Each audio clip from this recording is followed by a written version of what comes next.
ఒకసారి మనము జకర్యా గ్రంథం తెరుద్దాం. పాత నిబంధన జకర్యా గ్రంథము 4వ అధ్యాయము 6వ వచనం చదువుతాం. పాత నిబంధన జకర్యా గ్రంథము 4వ అధ్యాయము 6, 7 వచనాలు చదువుతాం. మన మధ్యలో మస్తాన్ చదువుతాడు.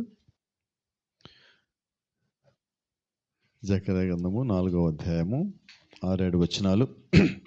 అప్పుడు అతడు నాతో ఇట్లనెను, జెరుబ్బాబెలునకు ప్రత్యక్షమగు యెహోవా వాక్కు ఇదే, శక్తి చేతనైనను బలము చేతనైనను కాక నా ఆత్మ చేతనే ఇది జరుగునని సైన్యములకు అధిపతియగు యెహోవా సెలవిచ్చెను. గొప్ప పర్వతమా, జెరుబ్బాబెలును అడ్డగించుటకు నీవు ఏమాత్రపు దానవు? నీవు చదును భూమి నగుదువు. కృప కలుగునుగాక అని జనులు కేకలు వేయగా అతడు పైరాయి తీసుకొని పెట్టించును. ఆమేన్. ప్రార్థించుకుందాం.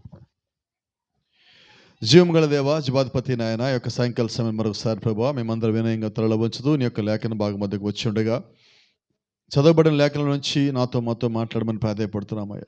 నీ ప్రియబిడ్డల హృదయాన్ని సంధించండి. నీ వాక్యం మాకు ప్రభువా నిశ్చయంగా దీవెనకరము ఆశీర్వాదకరమగినట్లుగా సహాయం దయచేయండి. మమ్మల్ని గద్దించి అది సరిచేసినట్టుగా ఉంటకు మాకు సహాయం దయచేయండి. మా హృదయాల్లో ఉన్న లోక సంబంధమైన దాన్ని, వాక్యానికి వ్యతిరేకమైన దాన్ని సంపూర్ణంగా తీసివేయమని, అతి అధికారం మీరు మా మీద సంపూర్ణంగా తీసుకోమని ప్రాధాయపడుతూ ప్రభువైన యేసుక్రీస్తు నీ నామములో ప్రార్థిస్తూ ఉన్నాం. ఆమేన్. God bless you. అందరికీ కూర్చుందాం. Praise the lord.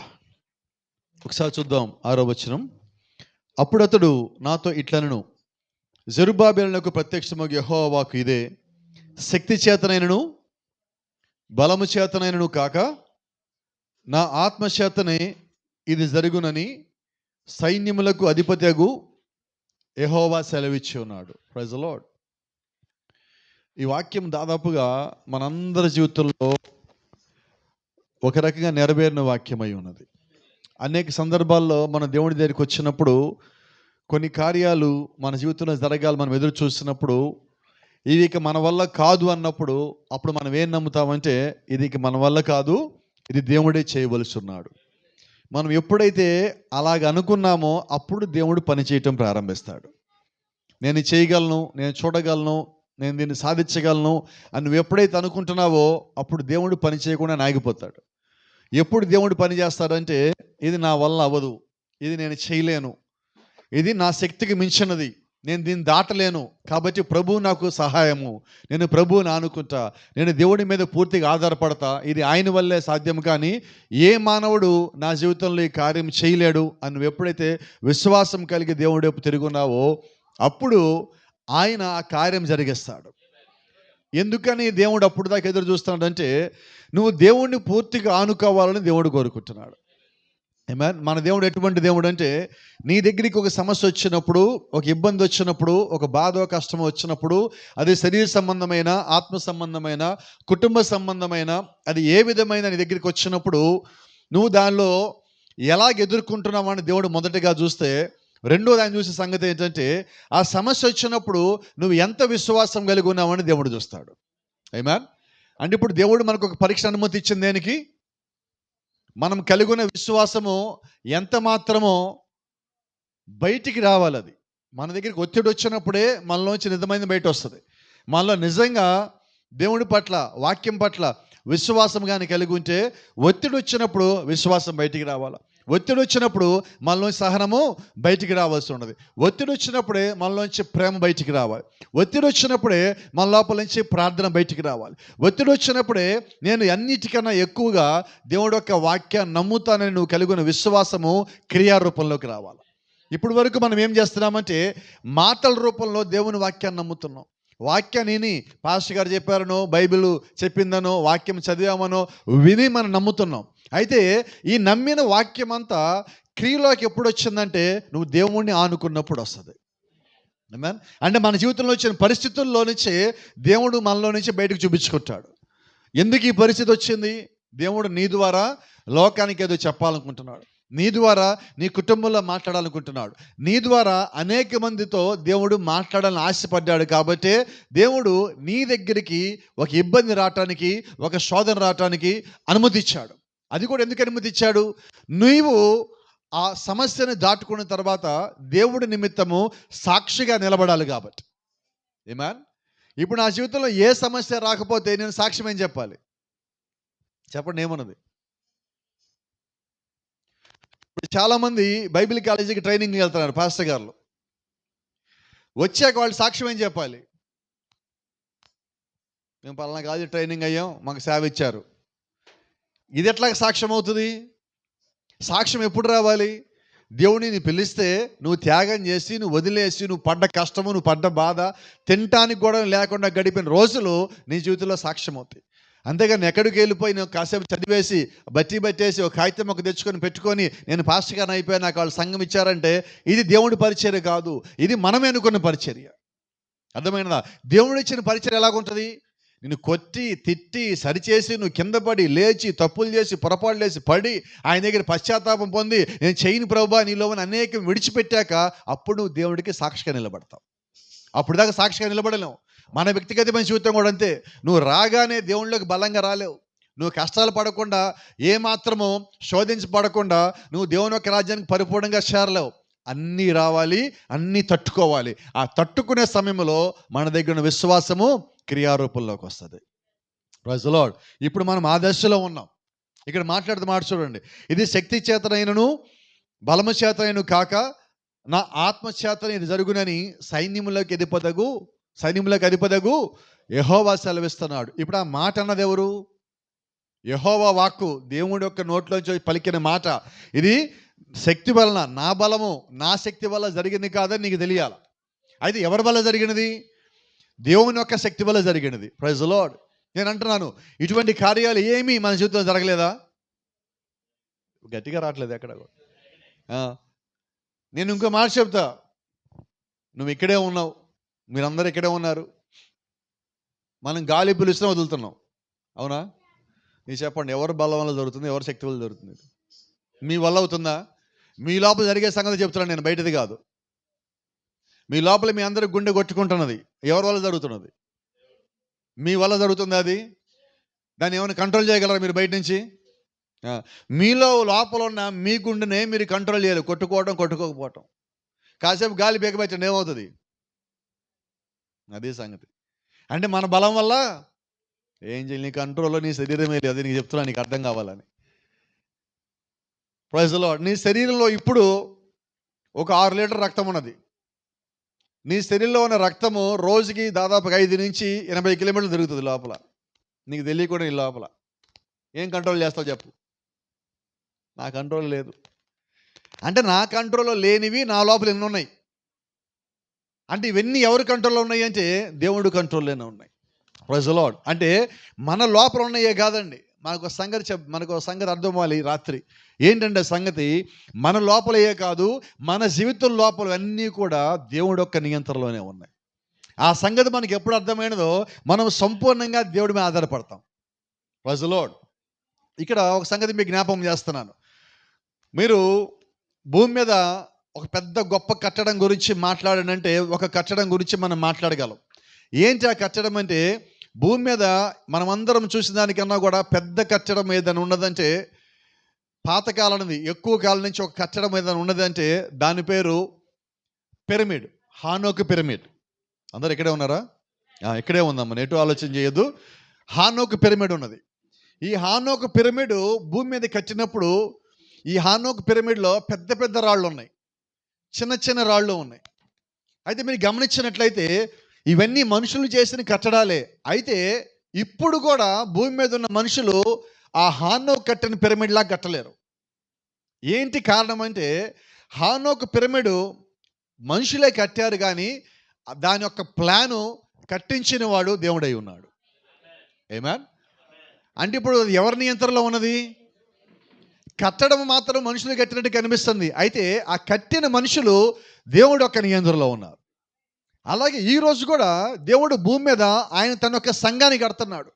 ఇప్పుడు కట్టేటప్పుడు ఆయన సేవకులైన మనుషుల్ని దేవుడు ఎన్నుకున్నాడు. అయితే వాస్తవంగా సేవకులు కట్టట్లేదు, దేవుడే తన సంఘాన్ని కడుతున్నాడు. ఆమేన్.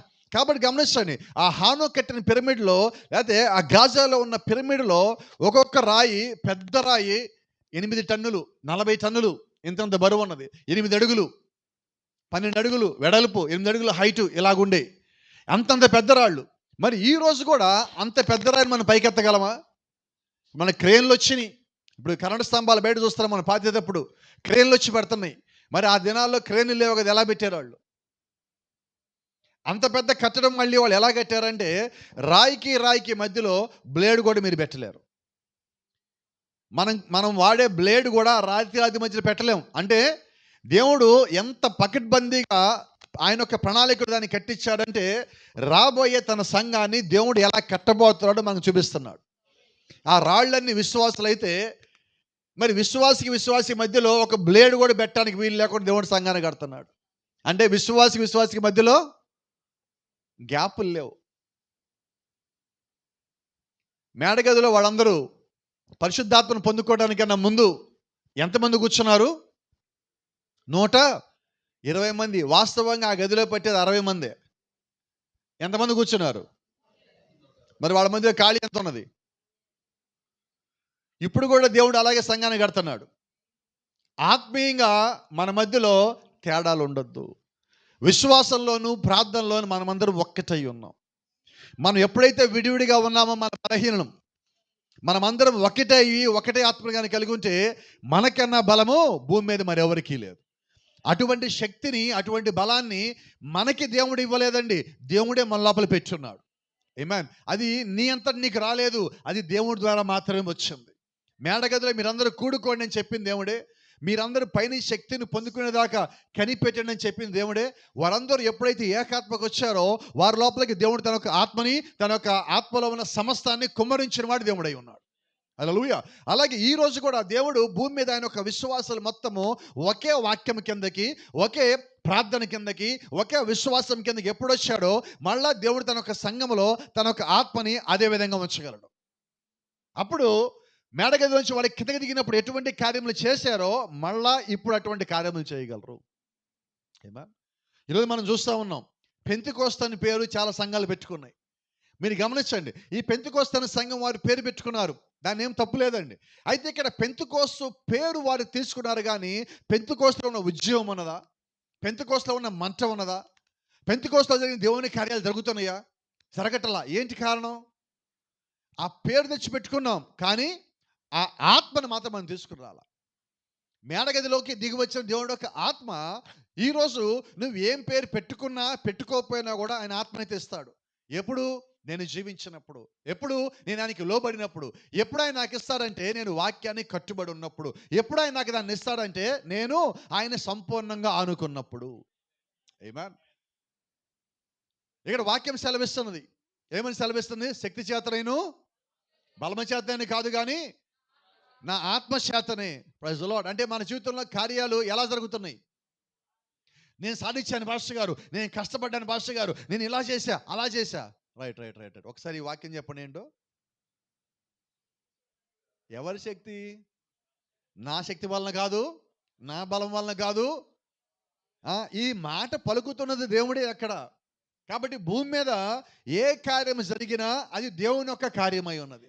ఎందుకని మనం ఏ కార్యము దేవుడు జరిగించినా కూడా దేవుని స్తుతిస్తామంటే మనం జీవించి ఉన్నామన్నా కూడా దేవుని స్తుతించాలి. ఈ రాత్రి నువ్వు పడుకోయే ముందు చేయాల్సిన ప్రార్థన ఏంటంటే దేవుని స్తుతించాలా. ఉదయం లేవగానే. ఎందుకని? ఎంతమంది నిద్రలో పడుకుని అలాగే ఉండిపోతున్నారు? ఎంతమంది ఉదయం నిద్రలు లేచి మళ్ళీ సాయంకాలం చూడలేక వాళ్ళ జీవితాలు ముగిసిపోతున్నాయి? కానీ మనం జీవించున్నామంటే దేవుడికి వందనస్తమై ఉండాలి లేదా? మన బలంతో మనం లేము. గతంలో మీ అందరికీ జ్ఞాపకం చేశాను ఒకసారి. తమిళనాడు ముఖ్యమంత్రి జ్ఞాపకం ఉందా మీ అందరికీ? జయలలిత సుమారుగా 52 కోట్లు ఖర్చు పెట్టాలని బతికించడానికి. డబ్బు లేదా ఆమె దగ్గర? డాక్టర్ లేరా భూమి మీద? ఏమైంది లాస్ట్కి?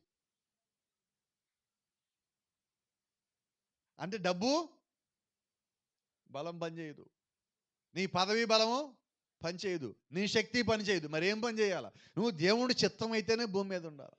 కాబట్టి మనము ఈ శరీరంలో ప్రాణం ఉండగా అన్నిటికన్నా ఎక్కువగా దేవుడికి లోబడాలి, అన్నిటికీ ఎక్కువగా దేవుడికి కట్టుబడాలా. మన జీవితం అన్నిటికన్నా ముందు స్థానము ఆయనకి మనం ఇవ్వాలి. ఎప్పుడైతే నువ్వు ఆయనకి ఇచ్చావో అప్పుడు దేవుడు నా జీవితంలో నా హృదయాన్ని తీసుకొని నా హృదయంలోకి ఆయన వచ్చి నా హృదయంలో నుంచి ఆయన నియంత్రణ చేసేవాడిగా ఉంటాడు. అప్పుడు నేను నా బలం కాదు ఆయన బలం పొందుకుంటాను. అప్పుడు నా శక్తి కాదు నేను ఆయన శక్తిని పొందుకొని ఆయన కింద నడిచే వ్యక్తిగా నేను ఉంటాను. Praise the lord. కాబట్టి బలం ఎవరిది? శక్తి ఎవరిది?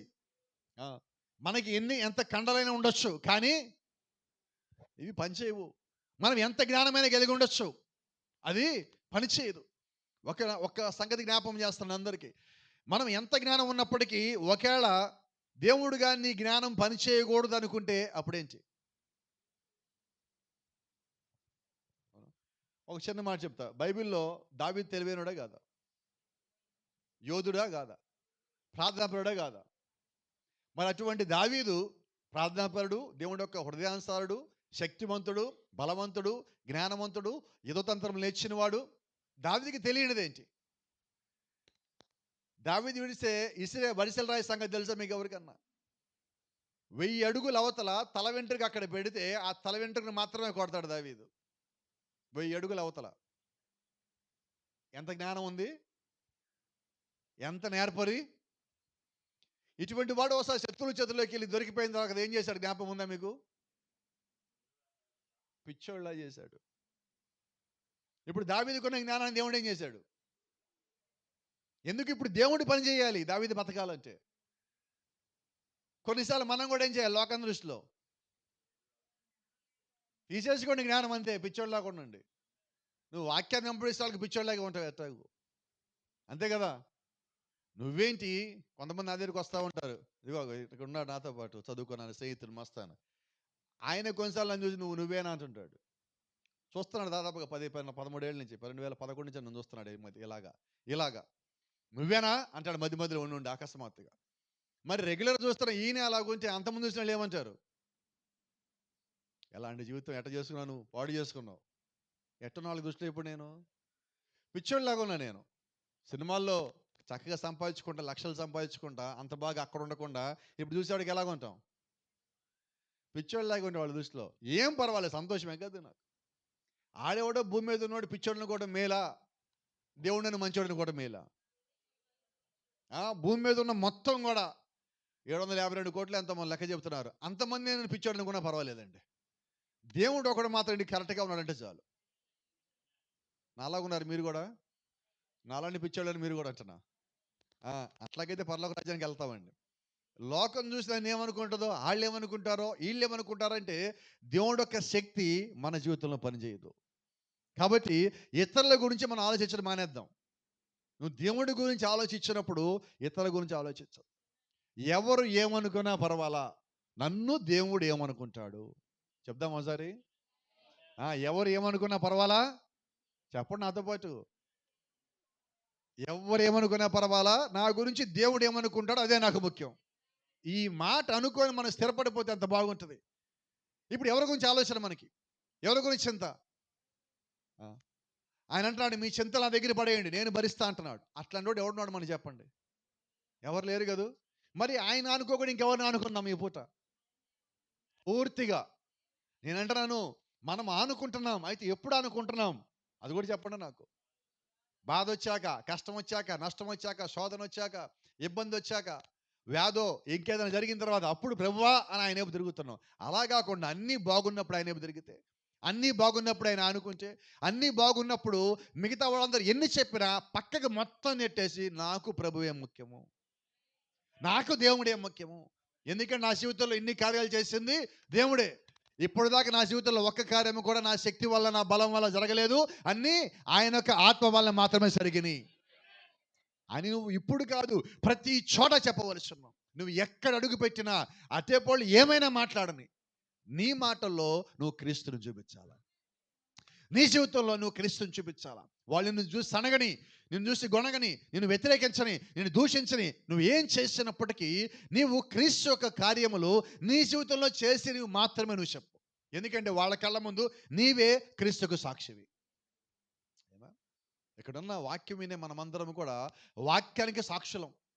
ఆయన ఒక మాట చెప్పాడు, పైనుంచి మీరు శక్తిని పొందుకున్న తర్వాత మాట జ్ఞాపకం చేయండి, అంతవరకు అందరూ గుర్తుంటుంది. తర్వాత మాట ఏంటి? మీరు భూమి మీద నాకు సాక్షులుగా ఉండండి. ఎప్పుడు? ఆత్మను పొందుకున్న తర్వాత. అంటే ముందు మనం సాక్షులం కాదు. ఇప్పుడు మనం వాక్యానుసారంగా జీవించకపోతే సాక్షులము కాదు. ఆత్మను పొందుకోకపోతే ఆయనకి సాక్షులము కాదు. ఆయన ఎప్పుడు అంటున్నాడు? పైనుంచి మీరు శక్తిని పొందుకున్న తర్వాత అప్పుడు భూదిగంతం వరకు నాకు సాక్షులై ఉండండి. భూమి అంతటా మీరు సాక్షులుగా ఉండండి. ఒక్కసారి ఆత్మను పొందుకుంటే చచ్చేదాకా మనలోంచి ఆత్మ బయటికి పోవటానికి లేదు. మనం ప్రాణం పోయినా ఆత్మ మనల్ని జాగ్రత్తగా మన స్థలం మనం చేరుస్తాడు. కాబట్టి ఇది మన శక్తి కాదు, మన బలము కాదు. రైట్. ఒకవేళ కానీ మనం మరణిస్తే ఆయన రాకడ లోప మనము మన ఆత్మ ఆయన దగ్గర తీసుకుపోగలమా? లేదు ఛాన్స్. ఎవరు తీసుకెళ్ళాలి? ఆత్మే తీసుకెళ్ళాలి. మళ్ళా సంచకరు ఆయనే మనం తీసుకొని పోవాలి పైకి. కాబట్టి ఇప్పుడు మళ్ళీ మనం ఆయన చేతికే పోవాలి. అదేదో అంటున్నా నేను, ముందే మన ఆత్మ ఆయనకి అప్పగిస్తే పోవాలా.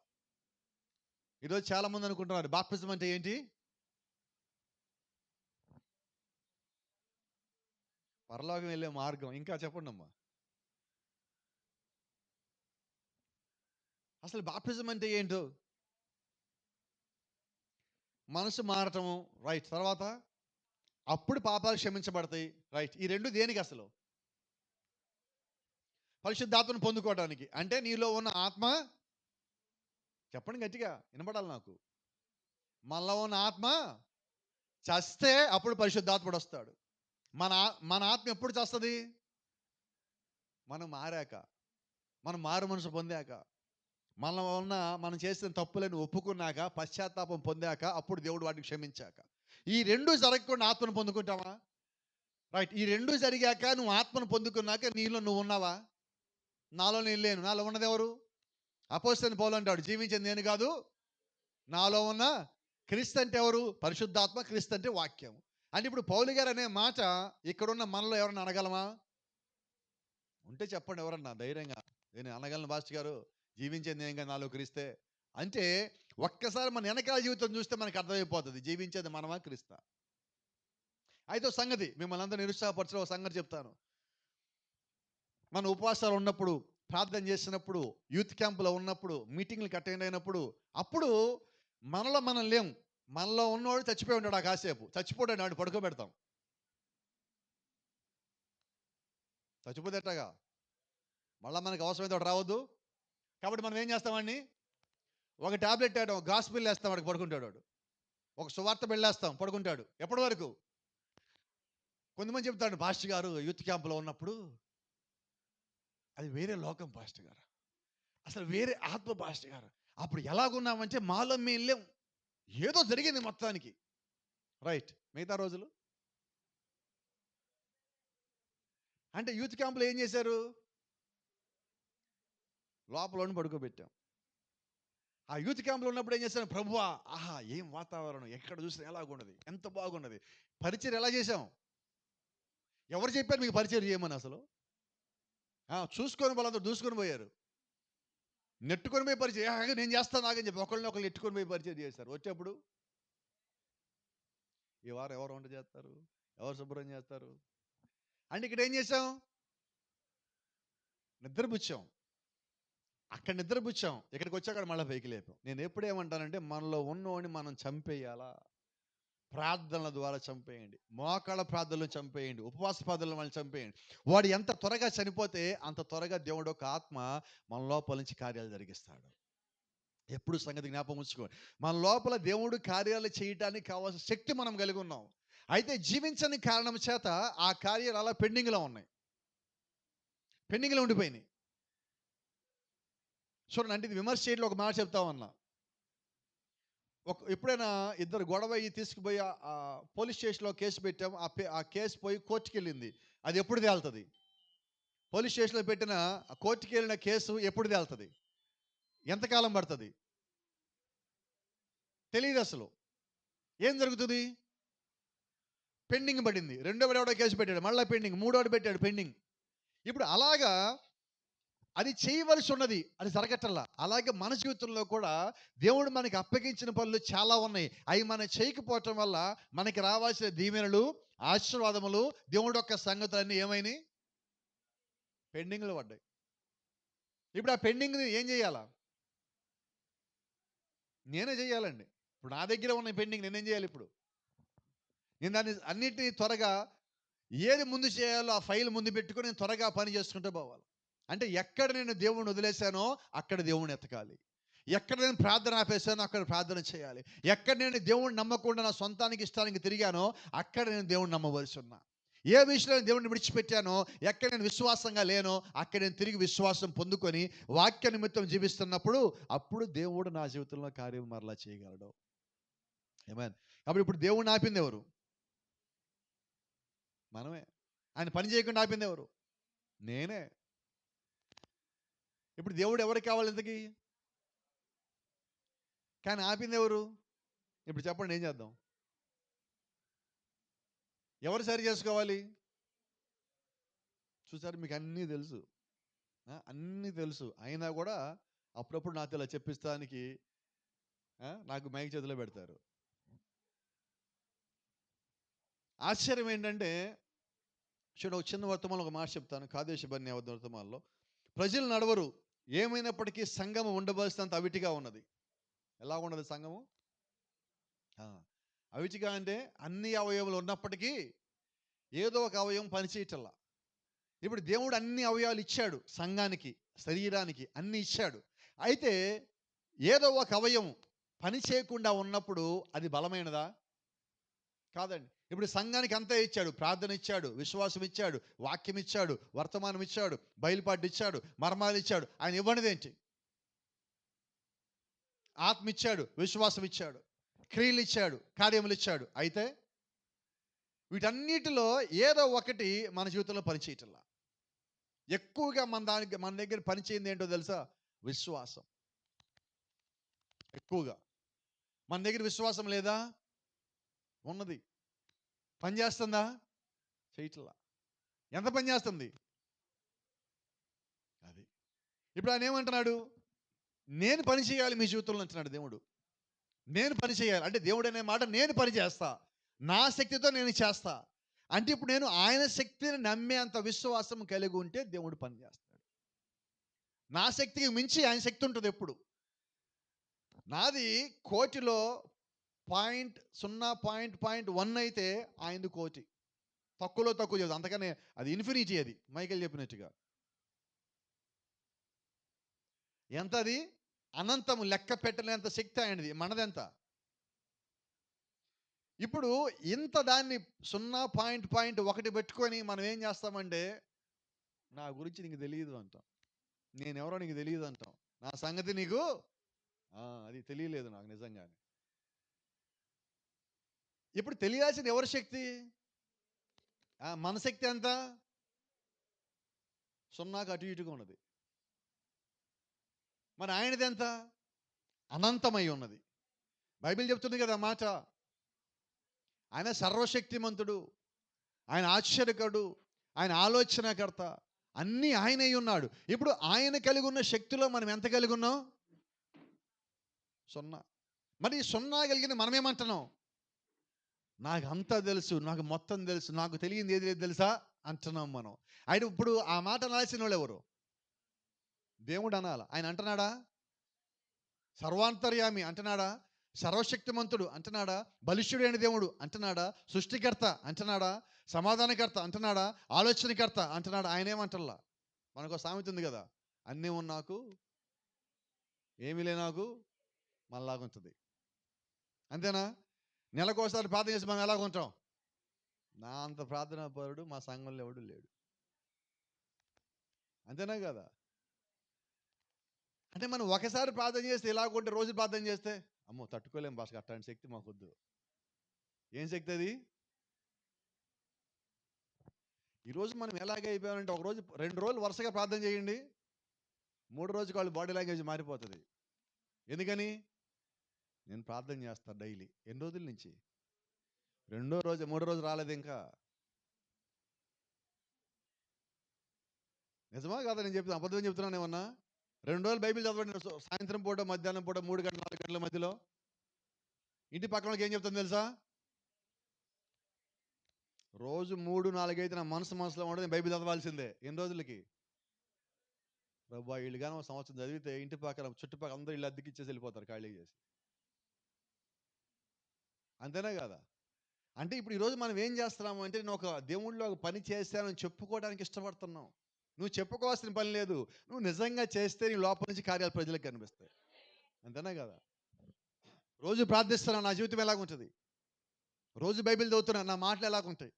నువ్వు బైబిల్ చదివితే నీ మాట తీరు ముందు మారుతుంది. నువ్వు ప్రార్థిస్తే నీ జీవితం మారుతుంది. ఈ రెండూ లేకుండా నేనేం చెప్పను? నేను బైబిల్ చదివానని చెప్పనా? నేను డైలీ ప్రార్థన చేస్తాను, అంత ప్రార్థనా పనులు ఎవరు లేరని చెప్పనా? అంటే ఈరోజు మనం ఏం చేస్తున్నాం? చెప్పుకుంటున్నాం. నేను అంటున్నా, నీ నోటి మాటతో చెప్పొద్దు, జీవించి చెప్పు. Amen. మనమందరం ముసుగులేని ముఖముతో అద్దం వలె ఆయన యొక్క మహిమను తిరిగి ప్రతిఫలింప చేయొచ్చు, ఆయన పోలిక చొప్పునే మారుచున్నాము. పౌలు గారు చెప్పట్లేదా? ఇప్పుడు మనం ఏం చేయాలి? మహిమ మనది కాదు, మహిమ ఆయనది. మనం ఏమై ఉన్నాం? ఒక ఖాళీ అద్దం అయి ఉన్నాం. ఖాళీ అద్దం. అయితే సమస్య ఏంటంటే, ఈ అద్దానికి మురికి పెట్టి ఉన్నది. ఏంటి మురికి? లోకం మురికి, సొంత ఆలోచన మురికి, గర్వం మురికి. ఈ మురికి మొత్తం పోవాలంటే మళ్ళీ వాక్యం రావాలి. బైబిల్ అంటుంది, వాక్యం అనే ఉదక స్నానము చేత, praise the lord, the precious water of this earth is the board. ఈ భూమి మీద అత్యంత ప్రశస్తమైన నీరంటే వాక్యమై ఉన్నది. ఇప్పుడు మన హృదయాలు దేంతో కడగబడాలి? మన మనసులు దేంతో కడగబడాలి? మన ఆలోచనలు దేంతో కడగబడాలి? ప్రభు అయిన యేసుక్రీస్తు రక్తము చేత, పరిశుద్ధమైన వాక్యము చేత కడగబడినప్పుడు మన అద్దాలు శుభ్రపడతాయి, మన స్వభావాలు శుభ్రపడతాయి, మన మనసులు శుభ్రపడతాయి, ఆలోచనలు శుభ్రపడతాయి, మాట తీరు శుభ్రపడుతుంది, నడత రెండు శుభ్రపడతాయి. కారణం ఏంటంటే, వాక్యము నీ జీవితంలో, నా జీవితంలో పనిచేసేదిగా ఉన్నది. Praise the lord.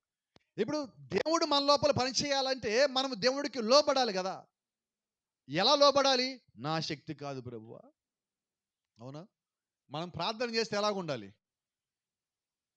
నేను ఎప్పుడంట, ప్రార్థన చేస్తే ప్రార్థనలో దీనత్వం ఉండాలి, తగ్గింపు ఉండాలి. నిజమేనా కదా? కానీ మనం ప్రార్థన చేస్తే ఎలాగొస్తాయి పదాలు? చెప్పండి.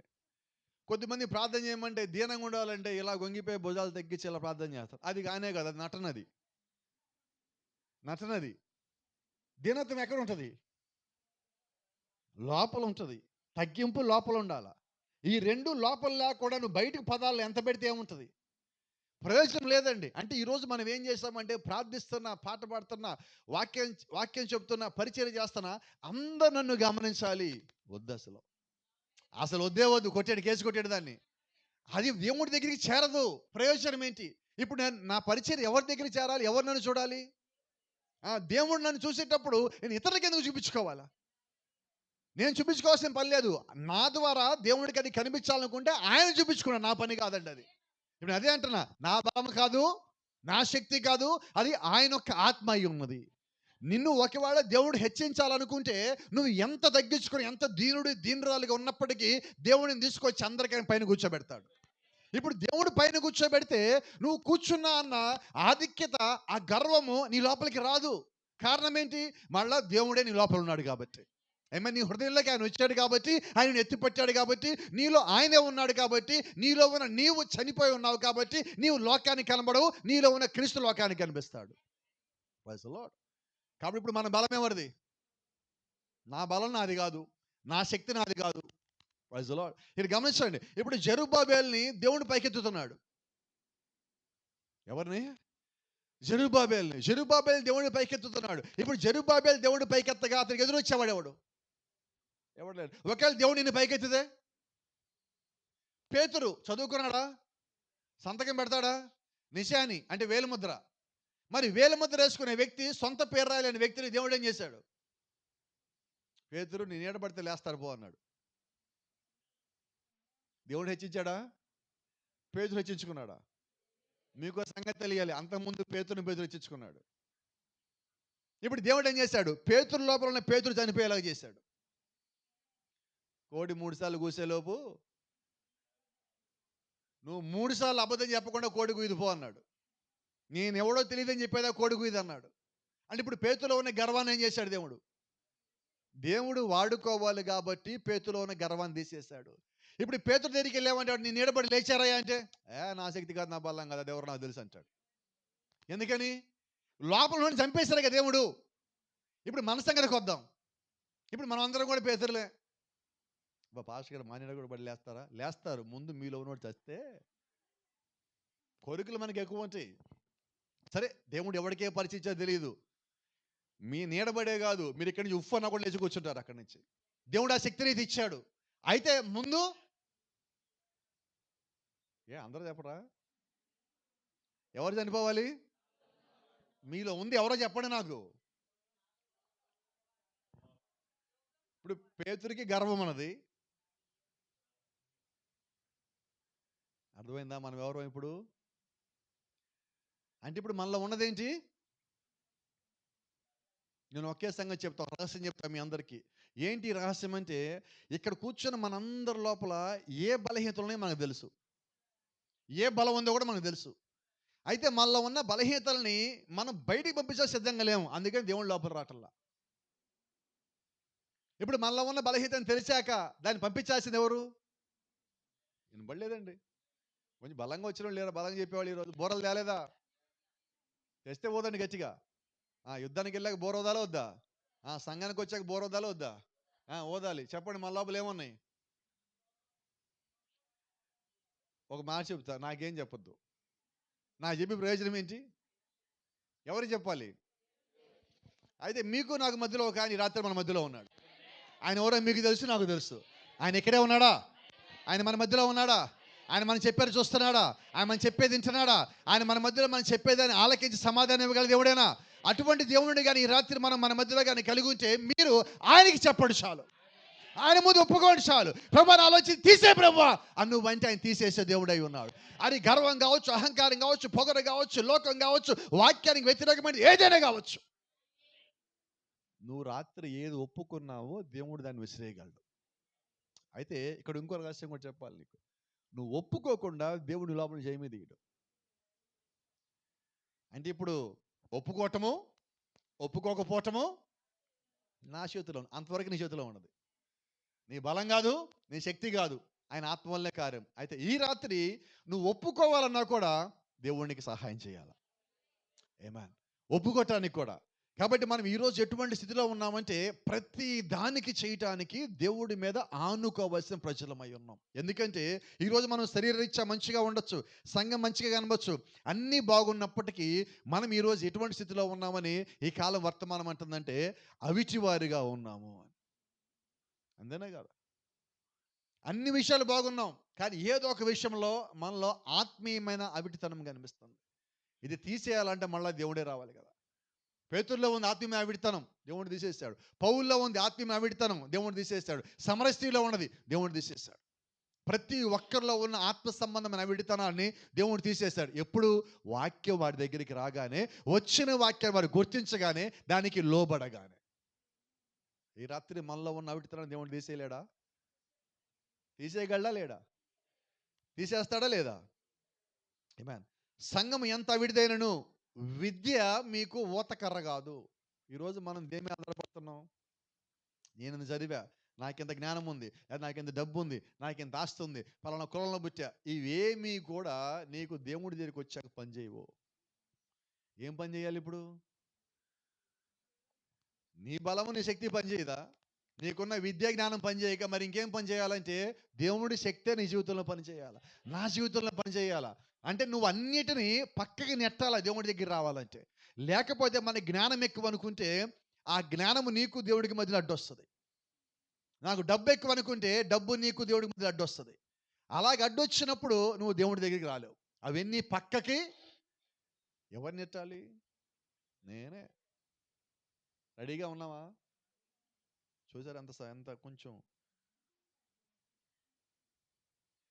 నిన్ను దేవుడి దగ్గరికి ఎప్పుడు కూడా నువ్వు చదువుకున్న జ్ఞానం తీసుకురాదు, నువ్వు కలిగి ఉన్న డబ్బు తీసుకురాదు, నువ్వు పుట్టిన కులము తీసుకురాదు, నువ్వు మాట్లాడే భాష కూడా తీసుకురాదు. మరి ఏం తీసుకొస్తంటే లోబడే ఒక గుణం ఉంటుంది. చెప్దాము గట్టిగా. ఏం గుణం అది? ఎవరికి లోబడే గుణము? వాక్యానికి లోబడే గుణము. ప్రార్థించే వారికి త్వరగా వచ్చే గుణము లోబడే గుణం. ఆమేన్. అంటే ఈరోజు దేవుడు మన నుంచి ఆశిస్తున్నది ఏంటి? ఆయన మన జీవితంలో కార్యములు చేయాలంటే ఎంత లోబడాలి? కానీ నిజంగా మనం ఒకసారి లోబడతామండి. ప్రార్థన చేసినప్పుడు దేవుడు మనతో మాట్లాడినప్పుడు దేవుడు ఆయన యొక్క ప్రసన్నత, ఆయన యొక్క సన్నిధి మన దగ్గరికి వచ్చినప్పుడు, నా పక్కనే దేవుడు ఉన్నాడన్న సంగతి నాకు తెలుస్తున్నప్పుడు, మనం ఆ పూట లోబడినంతగా మన జీవితంలో ఎప్పుడు ఎక్కడ లోబడాల. ఎందుకంటే నువ్వు ఆయన సన్నిధిలోకి వచ్చిన తర్వాత నీలో గర్వం అనేది ఉండదు, నీలో పెళుసుదనం ఉండదు, నీలో మొండితనం ఉండదు, నీలో మూర్ఖత్వం ఉండదు. వాటన్నిటి స్థానంలో మృదుత్వం వస్తుంది, నెమ్మది వస్తుంది, దీనత్వం వస్తుంది, సమాధానం వస్తుంది.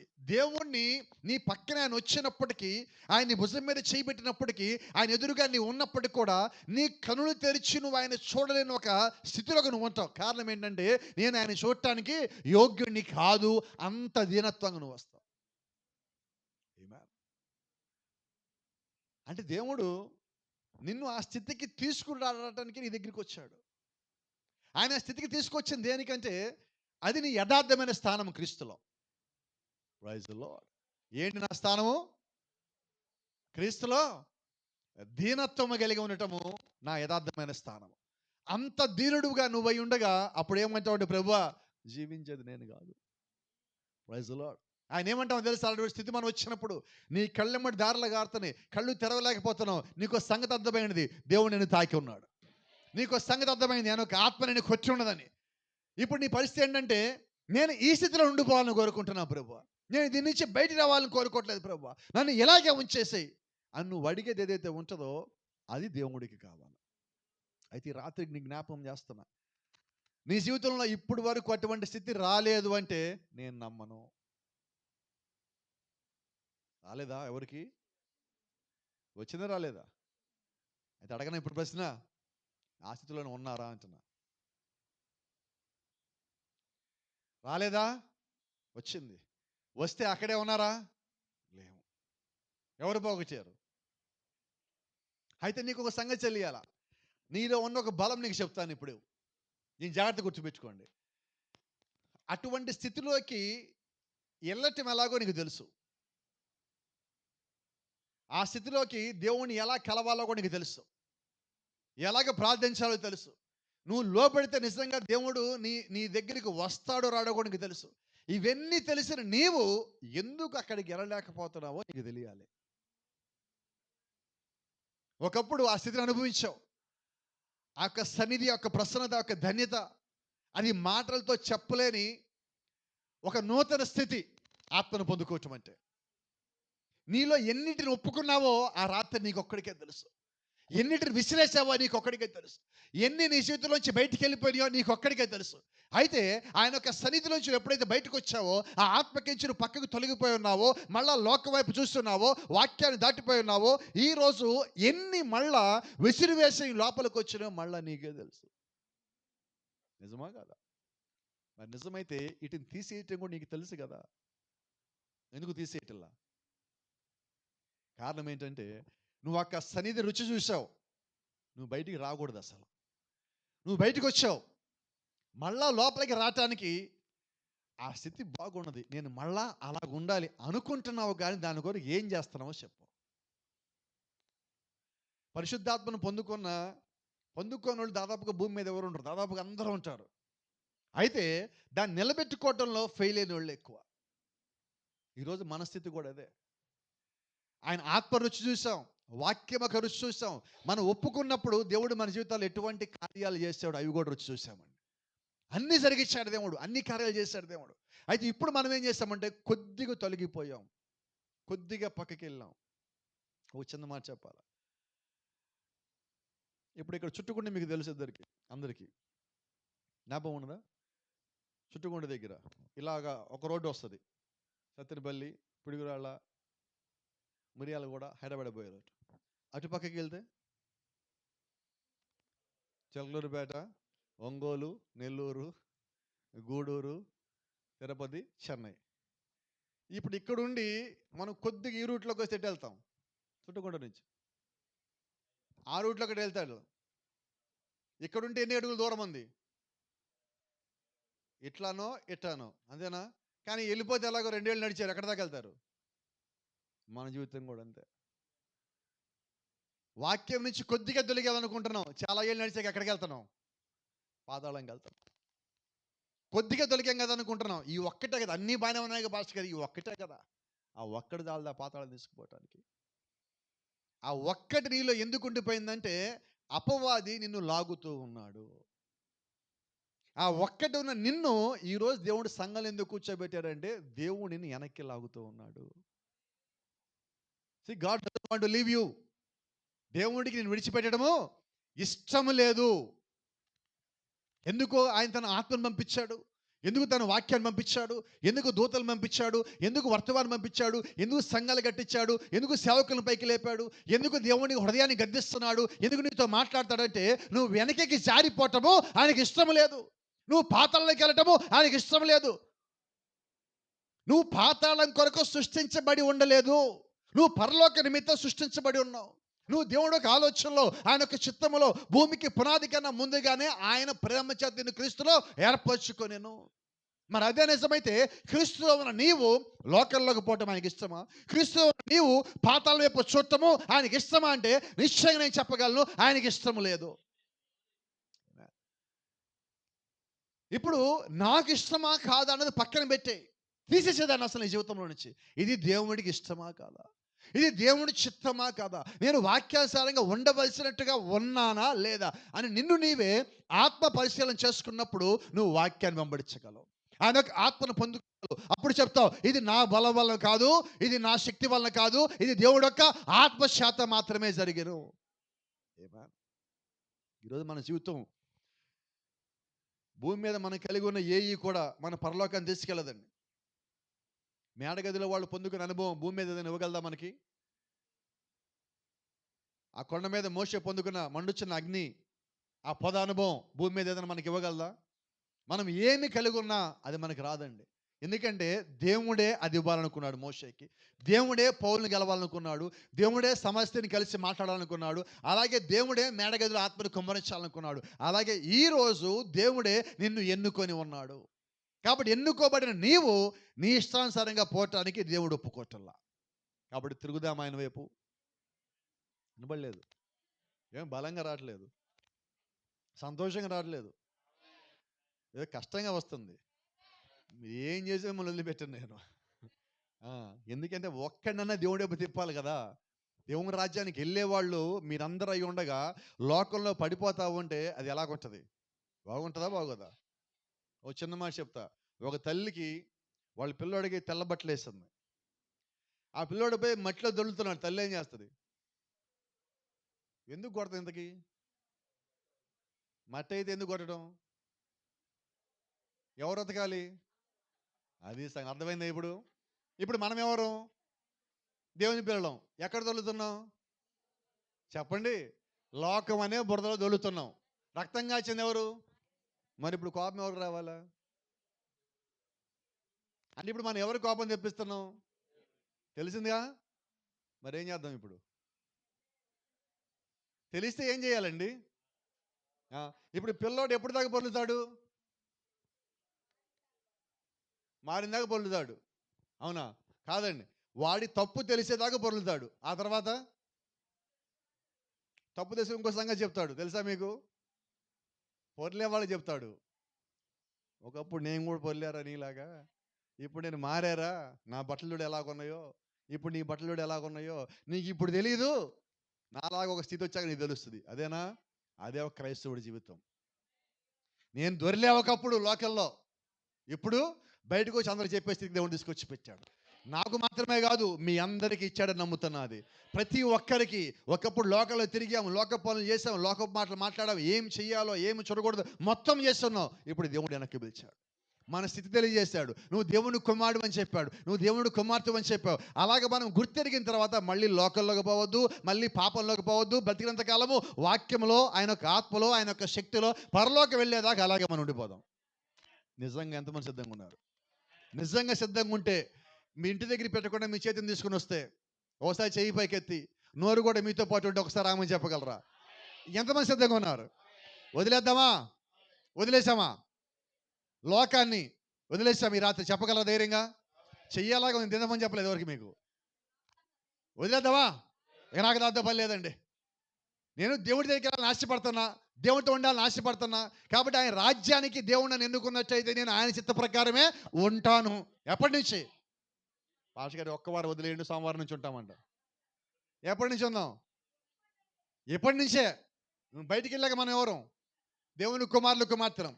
ఇంట్లో నువ్వు పడుకున్నావు, దేవుడు కుమారు కుమార్తె. పొద్దున్న లేచాక దేవుడు కుమారు కుమార్తెవే. నువ్వు పనిలో ఉండు, వీధిలో ఉండు, లేదా బయట తిరుగుతూ ఉండు, ప్రయాణంలో ఉండు, ఉద్యోగంలో ఉండు, వ్యాపారంలో ఉండు, చదువుతూ ఉండు. నువ్వేం చేస్తావు నీకు సంగతి జ్ఞాపకం రావాలి. నేను దేవుడు కుమారుని కుమార్తెని. నా బలం కాదు, నా శక్తి కాదు. ఆయనకి లోబడితే ఆయన ఒక ఆత్మ నడిపిస్తుంది. కాబట్టి నేను ఎక్కడున్నా, ఏ పని చేస్తున్నా ఆయనకు లోబడే వ్యక్తిగా ఉంటాను. తీర్మానం తీసుకుని వచ్చానా? God bless you. దేవుడు మిమ్మల్ని దీవించును గాక. మనమందరం లేచి నిలబడదాం.